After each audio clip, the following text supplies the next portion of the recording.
Hey everybody, welcome back to the Reclamation Podcast, where our goal is to help you reclaim good practices for faith and life. My name is Tony, and today is episode 94 of the podcast, and I get to sit down with rejection expert Kait Warman. What's a rejection expert?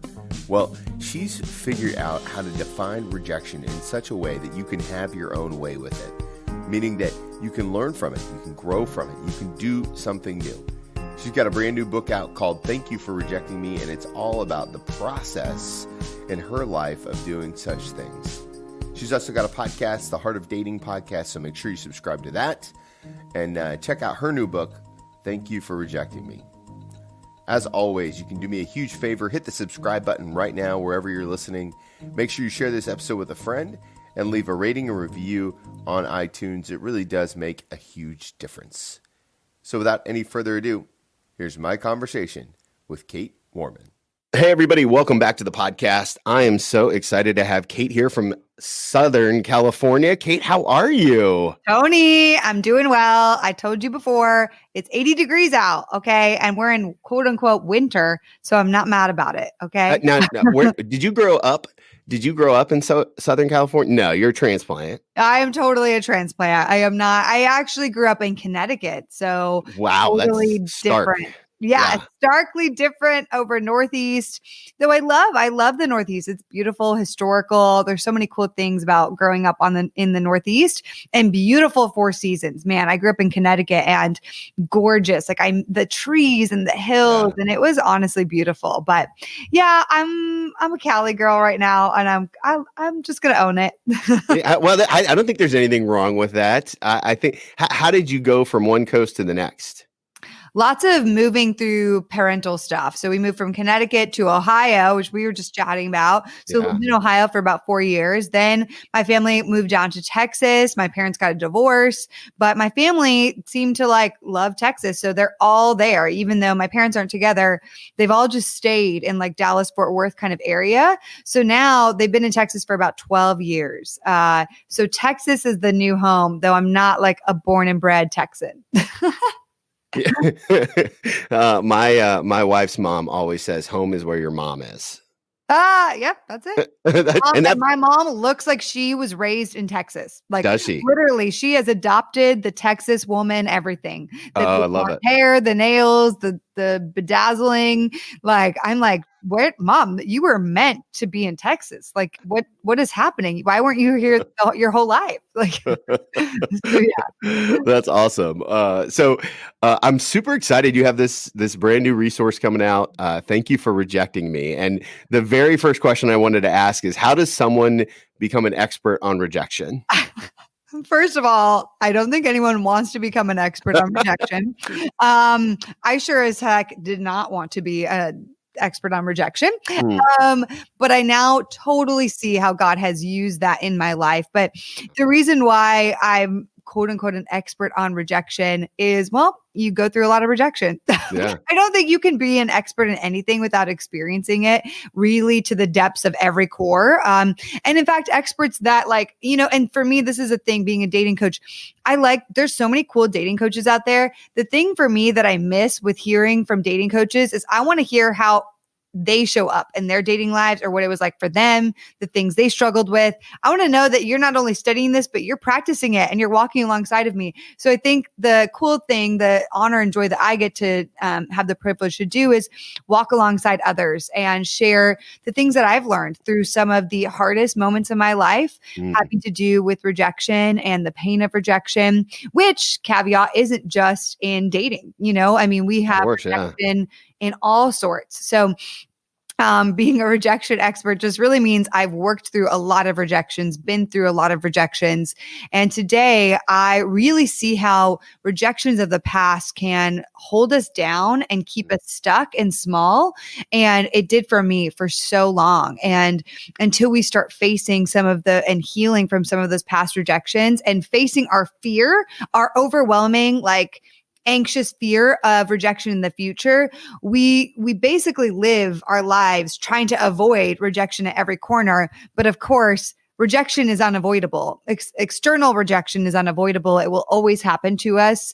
And so my goal is to really help come alongside others to give them courage to heal through the pain of past rejections and have the strength to be able to fight the future fear of rejection, and in such a way that they know rejection will come, but it will not steal their identity. And when we can get to that place, rejection becomes way less scary, and it becomes just a natural thing. Okay, rejection happened again.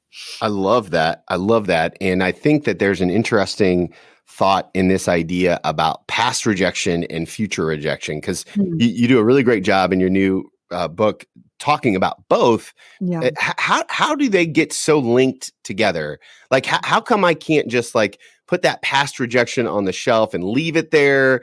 Why do I always seem to carry that into new dialogues? Like, when you have to go ask somebody for something and you've been rejected, or there's, obviously we've all got scenarios in our lives. Yeah. What's the tension between the past rejection and the future rejection? And why is that tension so important? Yeah. So God's design for us is He created us dynamic, emotional beings with feelings, and if He didn't want us to feel and experience life through all of our senses, He would have just created us like robotically, and I actually think there's such a beauty to the emotions and the dynamic ability that we see the world and experience life. But with that comes a lot of vulnerability. And so the past rejections really hit at a place of our deeper vulnerabilities, because the pain of that rejection makes us feel very vulnerable, can make us feel a lot of things, make us feel abandoned. We can feel betrayed. We could feel there could be abuse there. There could be a lot of lies that come in to basically tell us that we're unworthy, unlovable, undesirable, not pretty, whatever it may be. And so our past rejections, whether big or small, because my point is that big rejections can happen. I talk about those in my book, and also lots of small rejections can happen. And either one, they're still going to impact you. So I come to find people today, not to go on a tangent, that are like, oh, but I feel good in my life. And, rejection hasn't really bothered me. I'm like, I bet though, under the surface, that there are things that have happened that have probably piled up through time and that are impacting you in such a way that you are walking with the limp and don't even realize it. You're walking with extra fears, anxiousness. You're walking and trying to perform for others. Your love is conditional. Your love for yourself is conditional. I only love myself if I'm skinny. I only love myself if I succeed. I only love myself if I get a relationship. You see love from others as conditional, and you fear conditional love from others. It's so complex. So the past, really, we have to be able to go back and analyze the ways in which we've been hurt in our deepest ways through big T traumas, big rejections, or in small ways, and just recognize how those little things have piled up through time to form how I see the world today. And the reason why it's so important is because it will affect how you see the world today. And therefore, if you're not doing that analyzing today, then I am going into a new relationship thinking, this guy will reject me. This guy will probably abandon me. This guy is not to be trusted. You're going in with all these preconceived ideas because of all your previous experiences. And that makes sense because you've experienced that, and your body through fear is trying to warn you. Like the fear is like trying to warn you and protect you of something. But a lot of times the issue is that for future rejections and situations of opportunity, we allow the fear to rule us. Yeah. So when we don't face the past, the fear will often rule us in the future. And what that leads to is a lack of stepping out into new opportunities that could be absolutely incredible for us, whether it brings us somewhere else or whether it's a great opportunity for learning. It could also lead us to self-sabotage future relationships and opportunities because we are so fearful of whatever that outcome might be that we self-sabotage before that can even happen.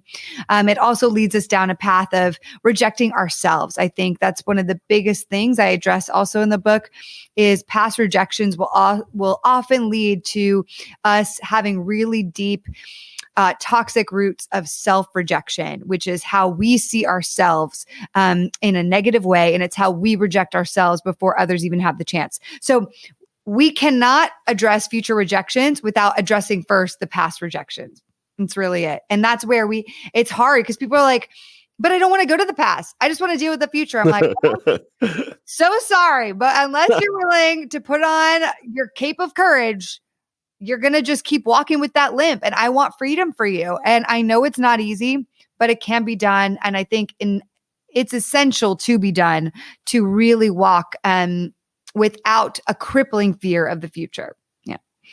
Yeah. So I think that there's some divine timing in how this book coming out.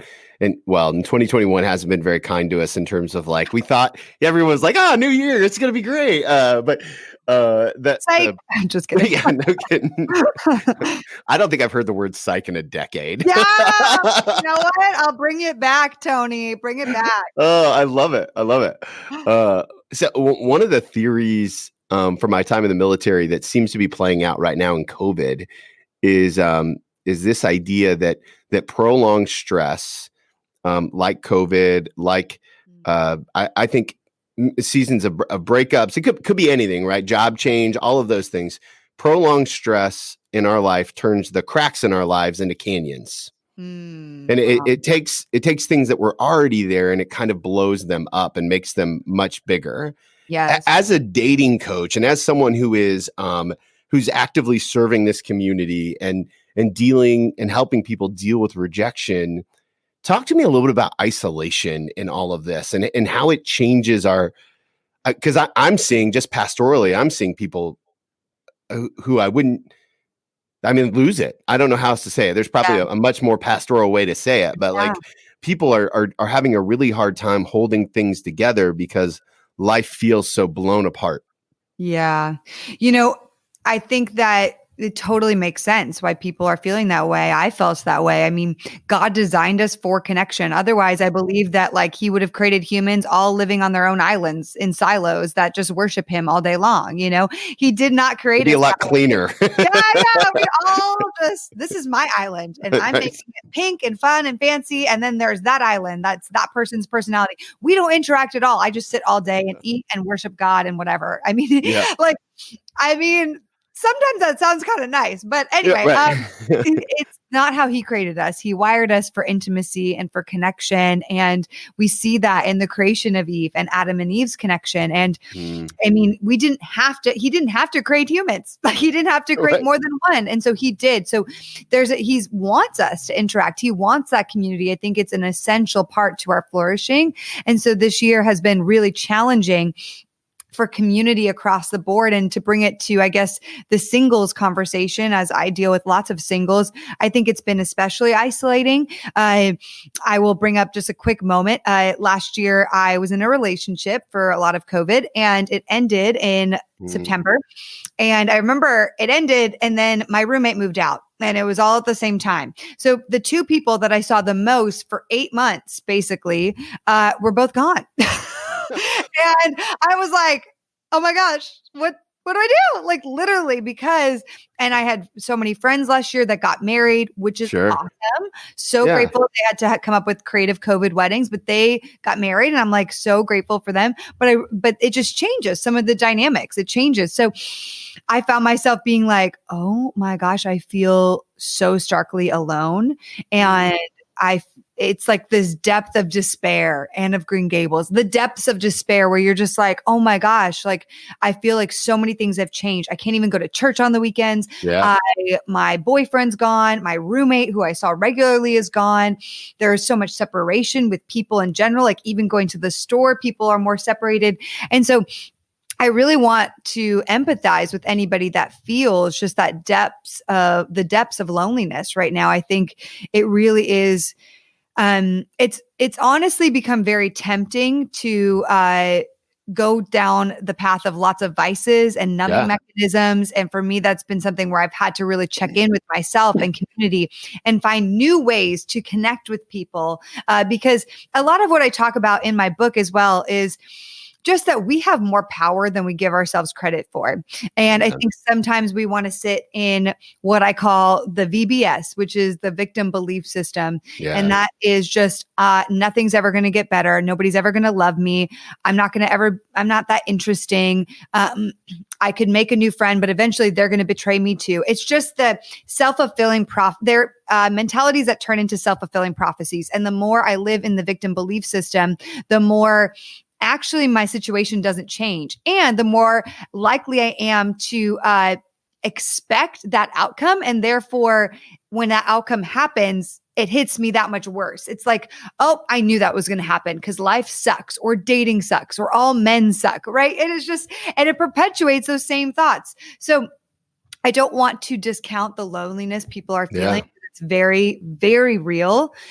And I want to, at the same time, empower people to say, you have the strength and tools to ask for what you need and take care of yourself in this time. And I think it's really important that we do that, whatever that looks like for us. So let me ask you this, because I've watched your book trailer and you talk a little bit about the breakup in the trailer, and you were very vulnerable about it. Yeah. As a matter of fact, you're a very vulnerable person. So thank you for that. I mean, it just takes a certain amount of bravery to walk into some of these situations and be so open. And you kind of tell the story about how the breakup happened. Then the next day, your publisher sends you the manuscript and tells you to read your own words. There's a feeling as I was listening to that of like, man, she was going through some legit spiritual warfare. How did you fight through that? Get super practical. Cause I imagine there's somebody listening right now who feels like they're in the middle of spiritual warfare and they don't have any idea of what to do next. What are some of the things that you did to fight back against any of the lies or the shame or the guilt that were certainly and understandably creeping into your head and heart? Yeah. So, I mean, the irony, I thought, part of me thought, oh, I'm writing this book on rejection. I've been through a lot of rejection, as we've established. And then I'm in this relationship and I'm like, this is the redemption story. I mean, this is so cool. I'm writing and processing through the deepest pains of my life and reliving how God has come through time in those situations. And I'm with a man and I'm like hopeful that this may end in marriage. This is amazing. And then no, that's not what happened. And I laugh now because I'm like, oh my gosh, I really think that some part of me had this like bargaining deal with God where I was like, God, I'm going to write this book and go to these really hard depths and layers and reliving those traumatic experiences. But just so you know, I'm not going to do any of these again. Okay. So like, we're going to call it good. We're going to call it even after that. Yeah. Right? So we're just blessing from now on. Okay. Is that cool? And God's like, no. That's not it. I still have things to show you and to reveal to you. But I will be really honest. So the first thing that happened is just a lot of lament and a lot of grief. And I think people look at a leader like myself or other pastors and speakers, authors, and it's like, oh, they have their life together. They are so happy. They're positive. They preach the word of God. They talk to them. Okay. But inside the depths, behind the curtain, is a girl, a 31-year-old woman on her hands and knees, crying out to God, snot everywhere, really upset, really angry at God, really like confused. And I had to allow myself to just have at it with the Lord, like true lament style, David in the Psalms, like literally just on my hands and knees. So the first thing I suggest to anybody is your pain is normal. Don't feel like nobody else goes through pain, because we do. But the hardest thing that is so necessary is that we have to feel the pain to be able to heal through the pain. And to feel it means to really allow yourself to feel the weight of the disappointment and the grief. And within that, because I think sometimes we can get stuck too far into it. So I think there's the balance of bring God into each layer of that grief. And Tim Keller has a sermon called Pray Your Tears. And it's really just this process of lamenting. You lament to the Lord and you invite him in. You bring your questions, your concerns, your just frustrations. You bargain with him, whatever it is, because the stages of grief are layered. Your anger, which is a stage of grief, and you pray all of them to God. Like, I'm bringing this to you. I'm inviting you in this holy, sacred space with me. And because sometimes what happens if we don't do that, we just get lost in the downward spiral. And then there we are in the VBS, right? The victim belief system again. No guy's ever going to love me. No relationship will ever work. Secure and stable love doesn't exist for me. And so you don't want to land back in that mindset, because that's a really hard place to get out of. If you've worked to get out of it already, which I had. So for me, I was like, if I saw those beliefs coming up, I would write them down and bring them to God immediately. Because you can't pretend that they don't ever come up. It's like, Right. it's not like I'm not superhuman. I'm not robotic. Yes, I had thoughts of like, God, will this ever happen? Will I ever find a relationship that actually works out? And I had to bring that to God and then redirect to the what I'm going to do to move forward. So feeling the pain to heal the pain. And part of that also looks like, for me, focusing on what to do to take the next step forward versus in the beginning, focusing on why it happened. Because there's a lot that God does not give us the answers for, especially when we want them. Like when a breakup happens, you're like, why? Why, God? Why? And that's your initial inclination. When a job closes a door, or you lose your job, or why we see terrible, hard things, why COVID-19 happened. There's a lot of whys happening. And I think in the initial shock of grief, we don't need to look at the why. I think we need to focus on God, his character, and what we can do with the Lord to take a step forward, and then another step forward, and another step forward. The why will start revealing itself through time. And so a mistake we make is focusing too much or too early on the why. And I think that's where we get weighed down by shame and the victim belief system. So feel the pain to heal the pain, and focus on what to do to take just each step forward, and make it very basic for yourself, one step at a time. Mm-hmm. Yeah. So that's what I do. Well, I mean, so I have a very addictive personality, and I've worked the steps. And one of the things that I've realized is that one day at a time really is like an act of worship. And it sounds like you're saying the same thing. Like if I can just live for God today, and sometimes the day even feels like too much, and I got to cut it down to a half a day. And if a half a day feels like too much, maybe sometimes it's just an hour, right? Yes. So I'm kind of curious, what has this process of writing a book on rejection, opening up your heart, all of this, what has it taught you about the character of God, and how has it really changed your relationship God and the way with God and the way you look at rejection? Yeah. So a lot of people have recently asked me in the last few months. My breakup happened late in the fall of 2020, and we're now in 2021. So it's been a few months, and people have asked me like, "Oh, Kait, you seem so happy and joyous and like all this." And I'm like, okay. The first thing I will say, this as a funny moment, I talked to Dr. Henry Cloud, who I love, the other day, and he was like, "Kait, why you're happy is because you're not in that relationship anymore." And I was like, oh, dang it. Wow. Drop the mic. Boom. Okay. Love that. Okay. Sorry to my ex who's listening. Okay. No, just kidding. So, but like outside of that, I really think one of the biggest things that God has shown me about his character is that, hope and joy is not the absence of pain. I bring this up in the book because I think it's such a simple, amazing movie. But the movie Inside Out is a Disney movie about your emotions. And one of my favorite lessons, the overall lesson of that movie, is there's a character, Joy, who's, the emotion of joy, and then sadness.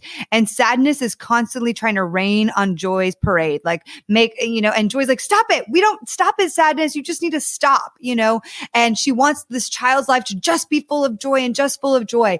And by the end, it's so sweet. I totally cry every time. But Joy starts realizing that a lot of the moments of joy of this child's life were preceded by moments of sadness. Mm-hmm. And the reason why this child can have such joyous moments is because she's also experiencing sadness and the depths of sadness. And so she starts seeing sadness as actually a gift and an emotion that this child needs, because actually that's how the emotions work together. I just got chills saying that, because I really believe, and that's what God has shown me, like, Kait, just because you're going through the depths of despair and pain and agony and sadness does not mean that there isn't good on the other side of this, that there isn't joy, that there isn't a beauty for life that I want you to experience.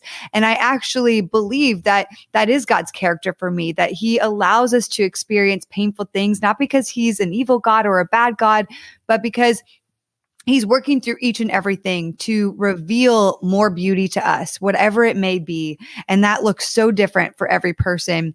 But I believe because of my depths of pain and sorrow and sadness, that it's given me greater ability to empathize, to connect, to have greater joy. I mean, I see emotions on a spectrum, and, and so one day I may be really down. And I in one day can honestly feel depths of sadness and the height of joy all in one day.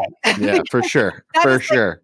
And I think we're so afraid of that as humans. We're like, oh, just got to keep it together and be like cool all the time. And I'm like, and that's what I used to be. I mean, myself as a child, I was just like, I wouldn't cry. I have it together. I'm good. I'm fine. Everything's strong, and I think that we live our lives sometimes thinking like that's what strength is.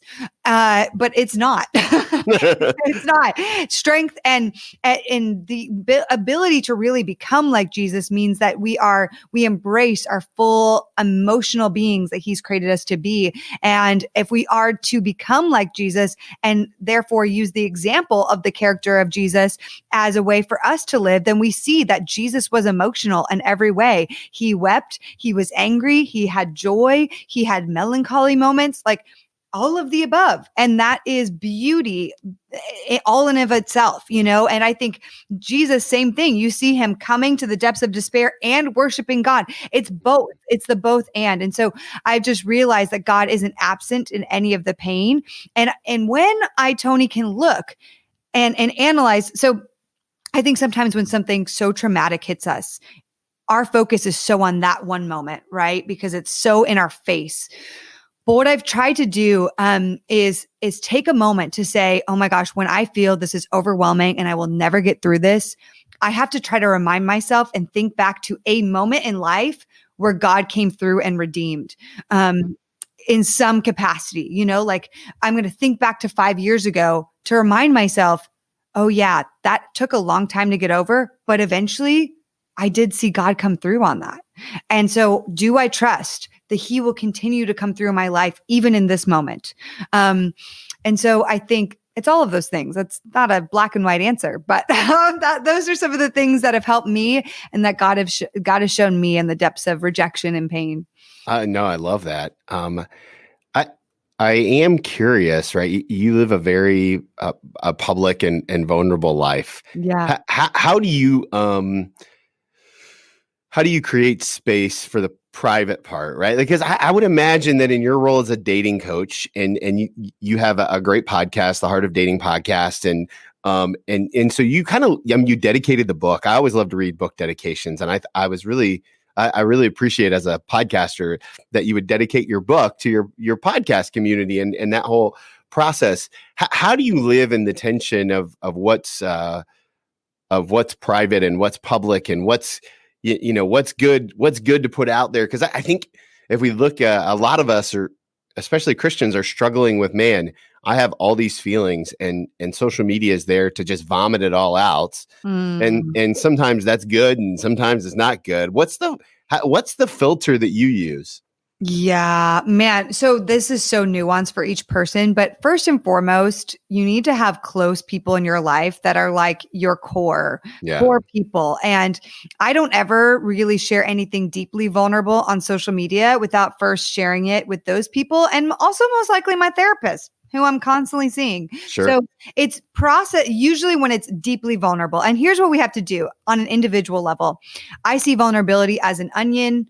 And there's certain things that for me would be like on a scale from 1 to 10, 10 being the most vulnerable. The 10, the 9 and 10, those are not things I'm like outrightly sharing ever publicly. There are some things sacredly. For me, it's some of my family life and some of my dynamics with my parents growing up. Those things you will rarely hear me share very publicly about to the depths of what really, really happened in my childhood, because that's really vulnerable for me. And it lands on that 9-10 scale. And there are things that are still being worked through to this day that when I've discerned, I'm like, that's not something I am comfortable sharing. When we overshare, it will leave us feeling exposed and can sometimes lead to shame. And so we have to discern, what is my vulnerability scale and what am I willing to share with other people. But for me, I also, in tandem with that, have very close people that I share things first with. And that is just, I think no matter what in life, we need to have those close people where they are seeing the full depths of our soul and our heart. They know the ins and outs, and it's mutual. They're also sharing that with us and we're pouring into them. So that's the first thing. And I never often share things very in the moment that are high on the vulnerability scale. So for example, that breakup happened last fall and I went on a trip and I told basically the social media community like, hey guys, so I'm needing a break from social media. Some things have happened in my life and I'm going off the grid. And it was super vague. I did not tell anybody anything. And in fact, it wasn't until a few months later that I actually revealed that I had been through a breakup. And so I just got off the grid and was like, nope, I'm handling this right now with God and they don't need to know the depths. And even today, people will DM me, hey, so exactly why did you break up with that guy? Or why did you guys, like, can you tell me the in and outs of like why that happened? I'm like, no. I'm not going to. Not right now. I will continue to discern if I'm going to share more details on that. Right. But I have like discerned the level of vulnerability that I feel comfortable with. And for the most part, it comes, I usually, my vulnerability usually lands with me statements and my experience versus telling them the ins and outs of my dynamic with that person, because that's also vulnerability for that person as well. So I usually try to focus when in terms of dating, myself, my ownership, my experience, what I'm processing through versus revealing like, this person struggled with this and this person showed up this way. You know, that wouldn't be fair vulnerably for me to share publicly on a mass scale. No, I think that's very wise. I also think that like just taking the time to process that seems like a very prudent thing to do. Like if it does it age well? I heard somebody ask recently, does this age well? Yes. You know, and so is it still valuable a week from now or 2 weeks from now or that sort of idea? And when I first got into preaching, one of my mentors said, Tony, don't ever preach through your wounds, only preach through your scars. That's good. Yes. And so I think that feels like that lines up. Now, if it's okay, I'd like to ask you some questions about dating. Yeah, ask me anything. So true confession, I married my high school sweetheart. Yeah. We had no idea what we were doing, and God has just brought us through. That God in good counseling has brought us through, right? So totally. But I have a 15-year-old and I have who's just like big toe in the water. And I get the sweats, like thinking about his dating life makes me sweat. What and Christians, we're so awkward at dating. Why? We're so bad at it. Yeah. Help me. What do I need to know about dating in 2021? Okay. So I know you're a dad and you have a young teenager. So these might be terrifying for you. Okay. But we're going to talk about it. So okay. I actually think we need to reframe what dating is. I don't think that dating just needs to be to find a spouse. And I think it's in Christian culture, why we have become so awkward and uncomfortable is because we make it that my dating life, me going on a date is so that I'm finding a spouse. And I think that makes it so that we don't ask out people. We don't put ourselves out there. We eliminate people. We're so strict with the process and we feel really uncomfortable because in essence, we don't have like any dating experience. We need to just debunk that. I would like to reframe dating in such a way that dating is an opportunity to do a lot of other things than just find a partner. Now, there, of course, we'll get to the part of like where people are like, well, I don't want to be a player, Kate, and blah, blah, blah. Okay. I'm not saying that. So just hold on. But I think that dating is an amazing opportunity to learn about another brother or sister in Christ, amazing man or woman of God. If this person is not your person, they can still be a person that you enjoy talking to and that you've met and have curious conversations with where you grow in perspective. Hey, this is a man in front of me that grew up somewhere totally different than I did, was homeschooled, was this, that, and the other. That's interesting. I'd love to grow my perspective in life by connecting with somebody that God uniquely made that's different than me. So it's an amazing opportunity to get to know someone different from yourself. It's an amazing opportunity to learn about yourself. What's coming up for you? Do I feel really nervous? Do I feel really shy talking to the opposite gender? Am I having a hard time expressing vulnerability to the opposite gender? Am I having a hard time oversharing? Do I find myself being a people pleaser? Do I find myself not feeling comfortable in my body or my appearance? Can I not make eye contact? You can learn so much about yourself through dating. But if you're not dating, you're not learning those things because it's different when it's just friend to friend, same gender, so you learn about yourself. Also, amazing opportunity to have healthy experiences. I see nothing wrong. And I'm not just saying date for fun, but I think that we don't see dating as an enjoyable experience. We see dating as this like plagued experience that like, oh my gosh, I'm like, it's so terrible. And I'm going on a date and I don't really connect with them and it just sucks. And I'm like, okay, what if you reframe that? What if you go on a date that isn't just a dinner date that feels like an interview, but instead you go on a hike together or you do some interesting activity? So you're creating a memory with somebody and you're doing something enjoyable than just having an interview. And what if it's also like, even if it doesn't work out, oh, I had a great experience. I got to know someone different.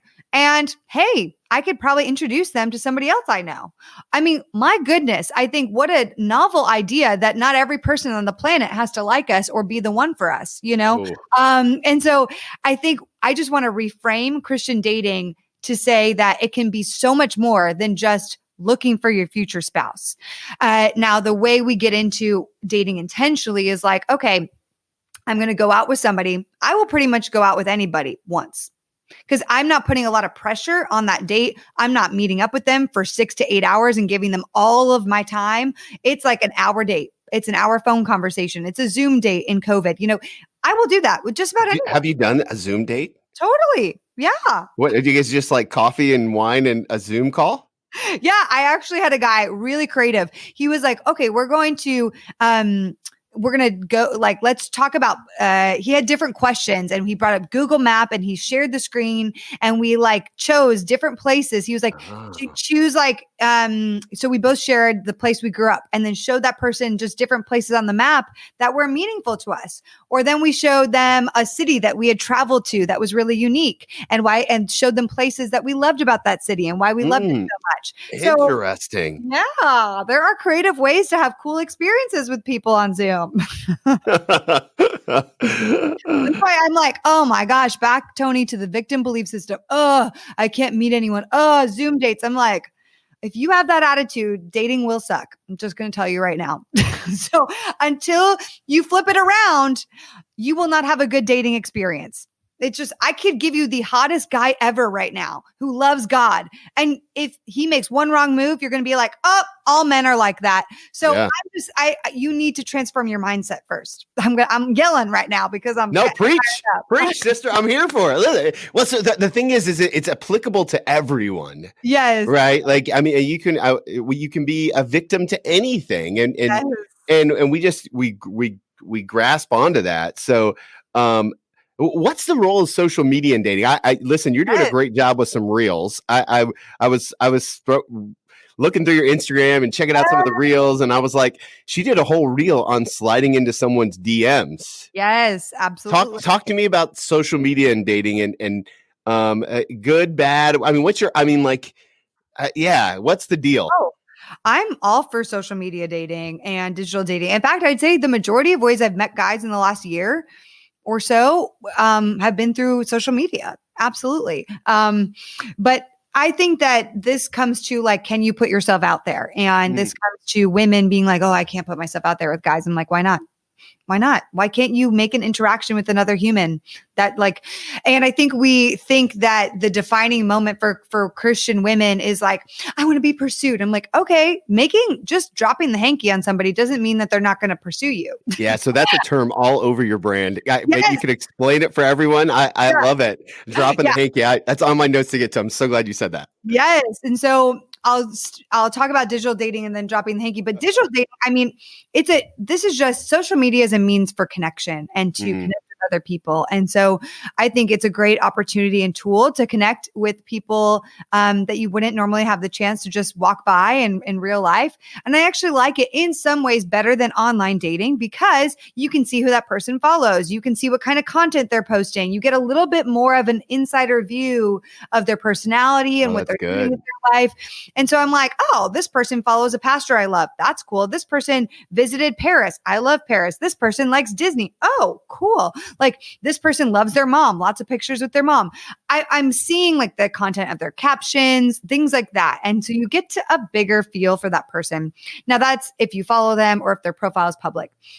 So I love digital dating and that like social media dating. And people ask this all the time. So I'll answer it. Do you have to know the person to reach out to them? No, you don't. I mean, again, you're making a connection. If you can reduce your standpoint, you don't know where they stand with faith, of course. And you don't want to be the detective that tries to go through every single piece of content on their page, Googling their names to find out all their arrest records and everything. No, you don't want to do that. You're just making a connection. Here's the brilliant part of making a connection. You don't have to go on a date with them.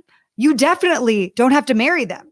so like, I'm like, what's the problem? Why do we have so many problems with just making a connection? It's releasing the pressure seems to be the key in all this. Yes, 100%.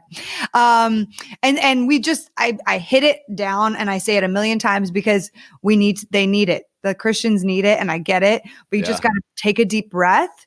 Man, we're so awkward. And just, connect with another human being. Yeah. But I think that also requires a skill, Tony. I think it requires a skill of wanting genuinely to be curious in other people, and wanting genuinely to have dialogues that are sometimes uncomfortable, and being willing to step out there without the fear of rejection clouding you, because a lot of people don't do it because they're like, what if they don't respond? Oh my gosh, what does that say about me?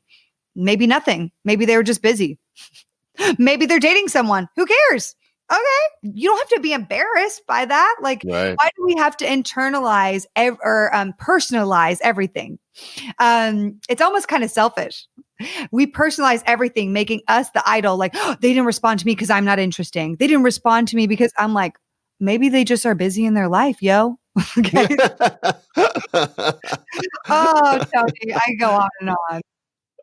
Okay. So tell us about dropping the hanky. My listeners will kill me if we don't close that loop. Yes. So drop the hanky is basically an old Victorian term that back in the day, women didn't have a ton of say of who they were going to get matched up with. They were just matched up. And so the way women did it in the Victorian era is they would be at a ball and there would be a handsome gentleman that was maybe of a higher class or what have you. And they would see them from across the way, make eye contact, and drop the hanky. And the man would be like, oh my gosh, she dropped her hanky, and come over, run over, pick it up and be like, oh my dear, you dropped your handkerchief. And she was like, oh, I did? Oh my goodness. Well, thank you so much. You look dashing, and it's like this moment where she intentionally did that to get his attention so that it's so good. His interest, because otherwise he may not even know she exists. So dropping the hanky is a form of showing somebody interest and just putting yourself out there. And the countercultural, if it really is countercultural, it doesn't have to be. The countercultural thing I say that is possible is that women can drop the hanky on guys.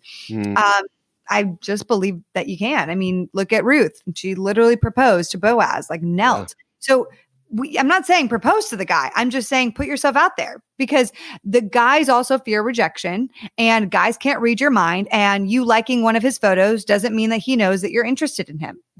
So the hanky, you making eye contact with him at church, he may just have great gaze across the room and you thought he made eye contact with you, but he has no conscious awareness that he actually made eye contact with you. So we have all these Christian girls that are like, he saw me. Oh my gosh, he sat closer to me this week. He doesn't even know that he did. Girl, if you want to be in his vicinity, he has to know you exist. Yeah, men aren't, we're not always quick on the uptake on these kind of things. We're very compartmentalized in the brain. And so I would concur. I talked to a lot of my brothers in Christ about this idea of like, just like, oh, it's tough. It's tough. So, I think all of this is a great lesson in and courage. And I mean, I guess we can't really have courage unless we know how to deal with rejection. Is that a fair statement to say? Yes, I would say it's yes, and other things, but Sure. absolutely. Yeah, I think courage to do something new means the risk of rejection is always there, Yeah. and you kind of have to be okay with that. Otherwise, you won't step out in courage, right? A lot of the time. Yeah, you might have courage once, but you're not going to have multiple times of courage Yeah, without learning how to process and deal with that rejection. exactly. That's so good. I know that my listeners love to pray, and so this podcast is releasing the same day as your book, and so I'm wondering, what can we pray for as it relates to this piece of writing and to the work that God's called you to, or Mhm. for you personally? Oh Anything. man. So to pray for, to make sure I understand, praying for the individuals going through rejection, reading the book. Or pray for what the book. Yeah. Okay. Good. Oh, Yes. Exactly. Anything. okay. My prayer is for people to feel not alone and normalize that rejection happens and that any person that you admire has gone through the depths of grief and hardship and pain and rejection. So you're not alone in that. So my prayer is for people to not feel alone, like they are the ones crippled by rejections. They're the only ones that don't feel chosen, or loved or lovable. And my prayer through this book is that people would normalize the fact that this has happened. It's going to continue to happen, but that there is a beautiful strength within them that God has placed within them at birth. Like He created us powerfully. He'd given us His Holy Spirit. So we have the outworking of the Holy Spirit within us. And we do have so much power within us to conquer and go through and be brave to go through the depths of the past to heal. Because I believe healing isn't just for the faint of heart. I believe healing absolutely requires courage and bravery and strength. And that's why I repeat probably once or twice in the book, but in James 1, where it says, count it joy, brothers and sisters, when you face trials of many kinds, because it produces steadfastness or perseverance or whatever the version translation is.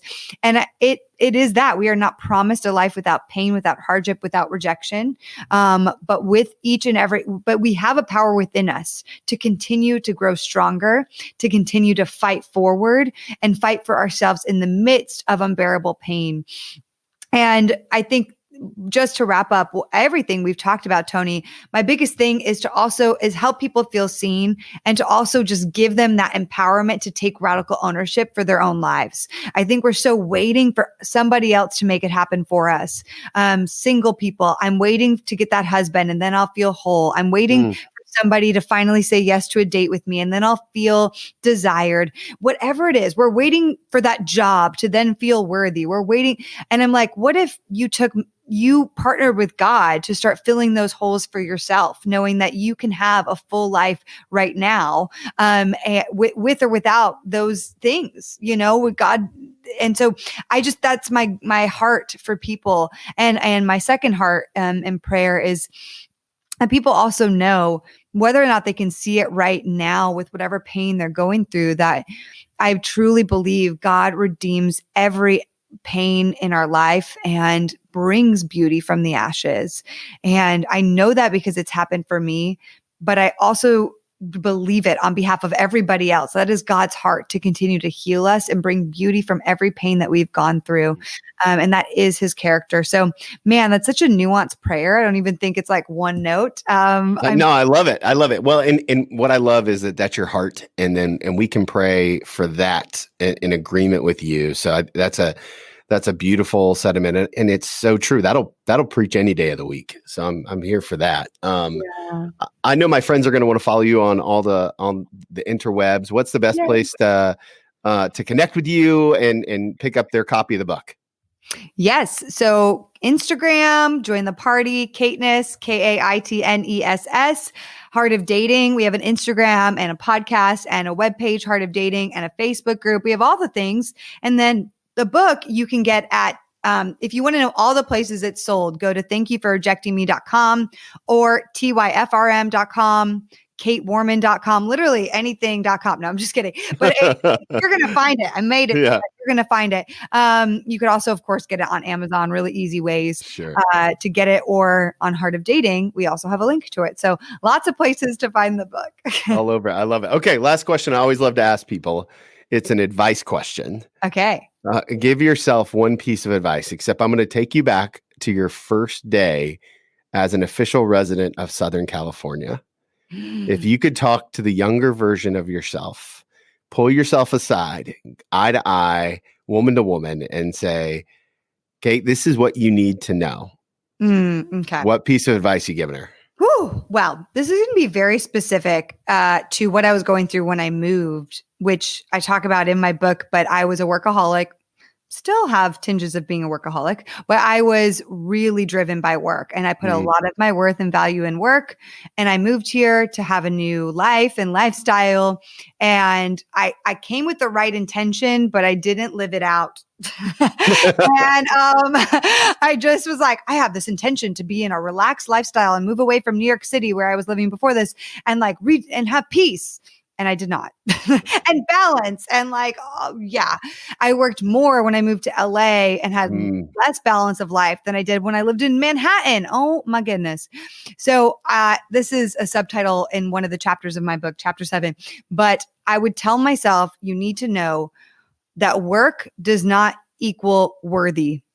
And that goes under a lot of layers for performance for me, that I thought if I could perform and be the best and be everything everyone wanted me to be, that it would make me feel worthy and that I would be seen as successful and worthy. And God took that job away from me a year after living in LA, and had to go through lots of piles of where is my identity if it's not in work and performance, and how do I separate what is my worth just as an inherent woman, and how can I channel performance in a healthy way without it being what drives me in life? So that's beautiful. That's a great place. That's a great place to wrap this up. Thank you so much for being so generous today with your time and your heart and all the things that you've done to help connect people. I truly, truly appreciate it. Thanks, Tony. Thanks for all the questions. This was so fun to sit down with you. I love this. I love the conversation with Kate today. I think it is such a good dialogue for so many of us. I really like the way that she breaks down this whole system. Remember, ask, do. And I think when it comes to rejections, we all need a little bit of systems to help keep us in a good spot. Because if you're anything like me, you're pretty much one day away from ending up in the wrong place with something that could happen to you. As always, the biggest compliment you can give us, share this episode with a friend, leave a rating or review on iTunes, and don't forget to hit that subscribe button. I appreciate it so, so much. Next week, episode 95, we continue to inch closer to 100. Make sure you follow me on Instagram so you don't miss some of the giveaways that we're going to do at week 100 at TWMilt. And as always, I am so appreciative of you. Your being here makes a huge difference in this platform and what we get to do. So thank you so much. Have a great week, and I look forward to connecting with you real soon.